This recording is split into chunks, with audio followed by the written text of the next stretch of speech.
ಯಾಲೇ ಯಾಲೇ ಯಾಲೇ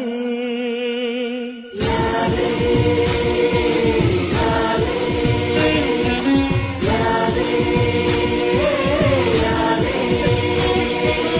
ಅವಳೊಂದು ಅಂದದ ಉಯ್ಯಾಲೆ ಗೊಂಬೆ ಗೊಂಬೆ ದಂತದ ಗೊಂಬೆ